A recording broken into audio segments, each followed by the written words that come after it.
bells, jingle all the way. Oh, what fun it is to ride in a one-horse open sleigh.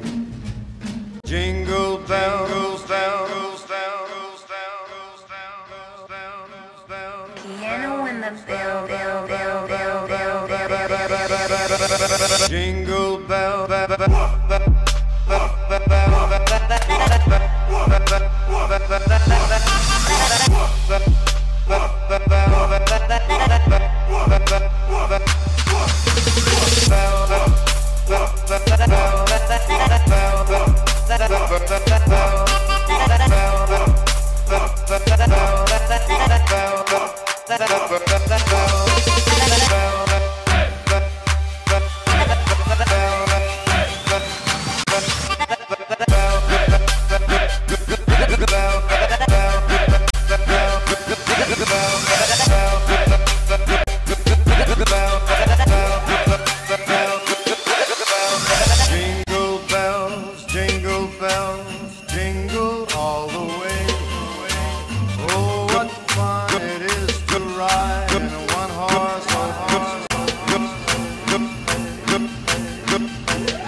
Καλησπέρα σε όλους, είμαι ο Τζίμκο και σήμερα αποφάσισα να κάνω το χριστουγεννιάτικο Q&A 2 για να πούμε έτσι λίγο στο κλίμα των Χριστουγέννων και να μου κάνετε και ερωτήσεις που έχετε πολύ καιρό να μου κάνετε.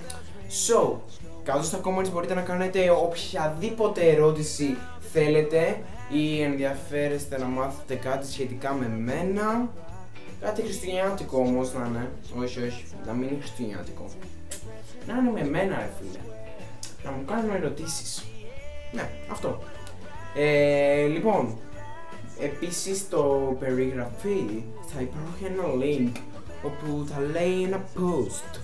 Όπου θα λέει post Facebook. Κοίτα εδώ, σεισμός, σεισμός. Αχα, τη μούλικα σας τρόμαξα, Σας τρόμαξα. Το βλέπω στα μάτια σας. Σας τρόμαξα. Λοιπόν, υπάρχει ένα link στην περιγραφή που υπάρχει το post που έκανα στο Facebook για να μου γράψετε ερωτήσεις για το Q&A. Ξέρω, μπορείτε και εκεί πέρα να κάνετε κάποια ερώτηση, άμα θέλετε να κάνετε 2 ερωτήσεις, όπως και το Q&A 2.